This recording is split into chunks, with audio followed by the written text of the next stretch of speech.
Today I want to talk to you about why I'm not setting goals for the next year and what I'm going to do instead. I'm going to share with you what I'm going to implement over the year and also give you tips on how you can do that for yourselves so you can lead and live and be more successful for the year ahead. Because let's face it, goals are not working. When we say that 80% of New Year resolutions have been failed and stopped by the 1st of February, this is clearly a sign that this is not working. And I don't think this is because of the lack of ambition that we have.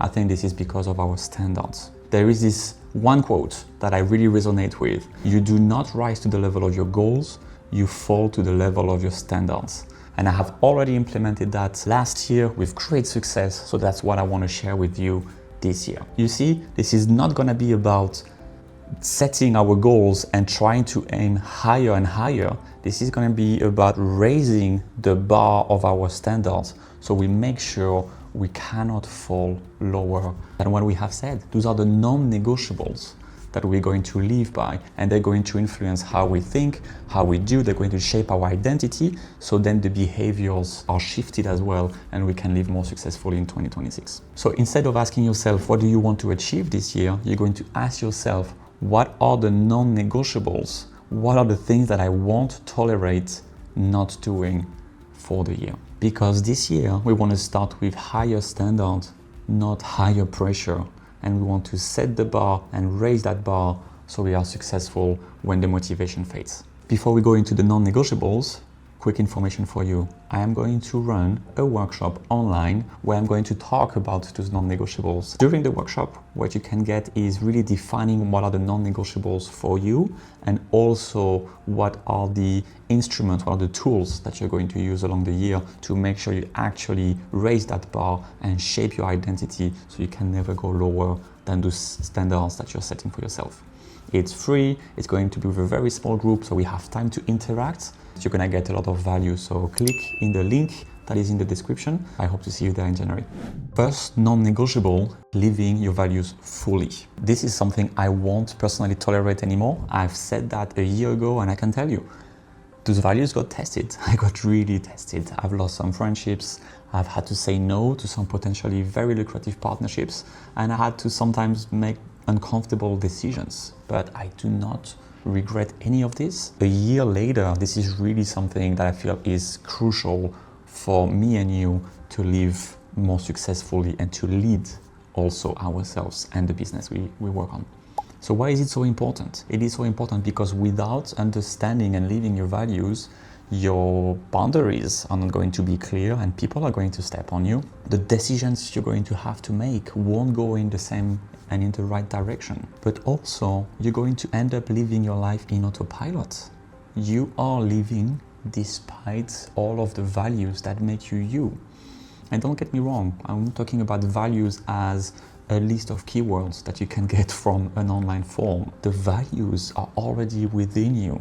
They have been shaped into you by everything that has happened in the past, whether it's positive experiences or interactions or the negative ones as well. The values are who you are, and you need to fully understand what they are so you can run your business in the right way and you can make the right decisions along the way. If you do not know what your values are, I invite you to just reach out to me privately. I'm going to send to you a prompt that has had some incredible results with people. One person has found her fire again thanks to listing those values and then working with her team on what those values are. And there's another founder that actually fired his co-founder because they found out that the values were not aligned together and it was going the wrong way. It was a relationship that was being destructive instead of productive. So they had to split. So you see, if you want to go in the right direction, you need to define your values. And that is my first non-negotiable. Second non-negotiable, understanding your thoughts and your beliefs in order to change your behaviors. You see, behaviors are outcomes. They are the visible result of the invisible work that you do on yourselves, improving on your thoughts and your beliefs. Let's take an example. working 16 hours a day is behavior that has been shaped by a lot of beliefs that you have about success. That success only comes if you're working hard. And this belief system has been shaped by your experiences, what the people have told you, people of authority like your parents, your teachers, a lot of social media as well. All of this makes you fully believe that this is the only way to achieve success. So you have to work 16 hours. But let me tell you the truth. If your belief doesn't change, then the behavior will always come back. You always stop going to the gym. You'll always stop improving on your business, and you always feel like nothing is improving for you. So this year, I want you to challenge those behaviors. I want you to look at your definition of success. What does rest mean to you? What is your relationship with money? And how do you become a better leader? You see, with this non-negotiable, it's not about improving the behavior itself, it's about upgrading how we think and our belief system to drive better results and more success. Third non-negotiable, becoming the leader that your business requires. It's very simple for leaders to think about where their business is going to be in 5 or 10 years. But very few ask the question, who do I need to become in order to sustain that business, to sustain the scale, the leadership with so many people, with so many responsibilities, so much pressure. You see, if your business is here, but your mindset and your identity are only here, very soon you're going to plateau, your sales are going to stop, your people are going to leave, and you're going to wonder what is going on, and you're going to blame most likely the market, environment, the other people, and etc. What we need to do is make sure that we upgrade ourselves and our identity as leaders so we can match and grow at the same time as we lead our business. And you see, this is something I've been doing and being very intentional about, not on autopilot, intentional about defining who I want to be in 5 to 10 years. Where do I think I am today? What are the things that I'm lacking that I want to grow? And you see how this is creating a path from A to B. This is creating awareness of where do I need to go and what do I need to do in order to become that person in 10 years. It's not about control, it's about this awareness and the direction that you can create.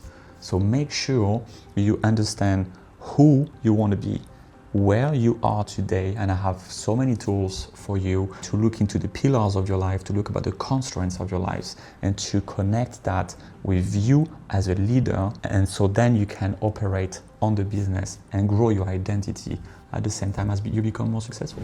Fourth non-negotiable, choosing the right environment that is going to support your growth. And I have to tell you, I really underestimated what the environment had as an impact on my life. When I was living in Berlin, I was surrounded every day by entrepreneurs, by ambitious people, by an international community. And I would really learn every day and grow and feel inspired and motivated by the people around me. My environment was pulling me up. Then I moved to Valencia in Spain, and unfortunately, even though my environment in terms of the external part with the sun, with the weather, were up, I felt that my environment was pulling me down because the people I was surrounding myself with were not as pushy and as ambitious as I was. And I felt like I had to go to their level. So this is really why I then decided to move to Dubai, because I needed that environment, that energy of creation, of support, of collaboration to build myself and to build my business. This is really a non-negotiable because your environment is shaping your standards, your behaviors, and your identity, which are parts we've discussed before. It is said that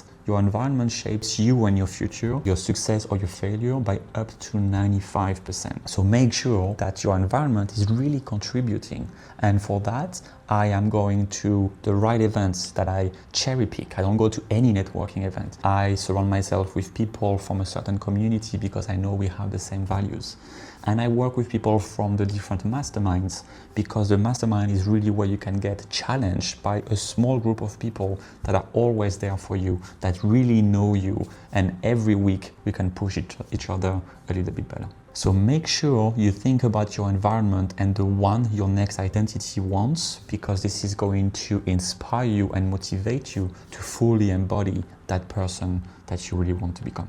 Fifth, non-negotiable, optimizing your energy. Because you see, energy is not just a wellness topic, it's a leadership topic. From what you think of, what you decide, how you even interact with people, depends on 4 types of energy. The physical type, mental, emotional, or spiritual energy. And how all of those ones fluctuate and change will impact the tasks you're doing, the decisions you're making, and the people you interact with. If you're really low on energy, you know this is going to have a negative impact on your teams, on your colleagues, on the next decisions you're making. It's going to make it so more difficult to do this one task if you're feeling mentally drained and foggy. So I want you to figure out next year what is draining, depleting your energy, but what also is nurturing it, what is restoring that energy, because this is how you're going to be able to understand what you have to do next. And this is coming with the habit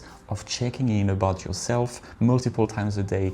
How am I feeling right now in all of the 4 categories? What is really happening to me? Where am I tired? And what do I need to do next in order to continue with my day and in order to make sure that I can either shift my energy or take a break or do something that is going to give me the right energy for the right task, the right decision, the right interaction that is ahead of me for the day.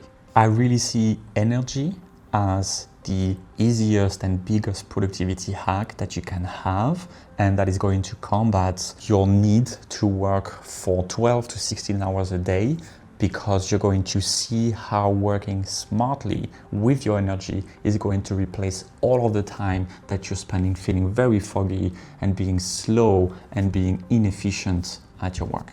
The last non-negotiable is maybe an unconventional one that I really want you to try, is to take time for reflection.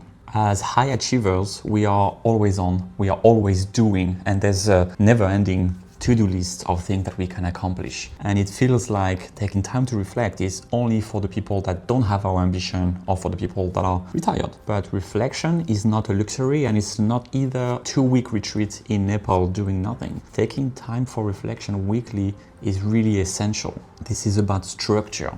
If we don't take time to reflect every week, this is when the direction blurs, this is when we start to make the wrong decisions, and this is where we start to be reacting and firefighting, and everything compounds to, in the end, make our business unsustainable. Taking this time for ourselves is the key to achieving more and better. It is not consuming time. It is actually the best investment you can do to save yourself time and money and effort in the future. So I urge you to block a couple hours in your calendar every week to make sure that everything is on track. And those need to be your non-negotiable, because otherwise you're going to be overwhelmed. Otherwise you're going to go somewhere you don't want to be and end up 6 months down the line wondering why you haven't taken those couple hours to really think, reflect, and make sure everything is going the way it's supposed to be. For me and for the people that I work with, it's going to be integrated in the Align program. Every week, we're going to set aside a couple of hours to talk to each other within the mastermind, to reflect and to make sure we can continue growing, we can continue assessing what's going on, and we can continue reflecting on where we are and where we want to be as a leader and for the business.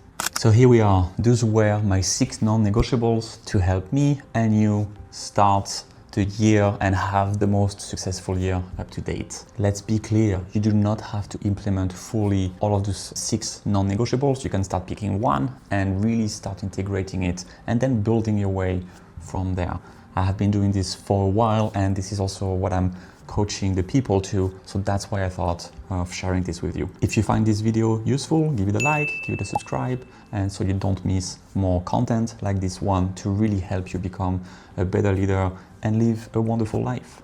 If you're interested in joining my Align program, this is really where we have a dedicated mastermind for you and your peers and like-minded people to really work on values, on identity, on mindset, on energy, awareness, and so much more reflection to help you grow as a leader. We spend time every week, not only to get some content, but really to integrate what we are learning and support each other along the journey. So keep that in mind if you're interested, and also keep in mind about this free workshop online in January to help you define your non-negotiables for the year. I really hope to see you there, and see you next time.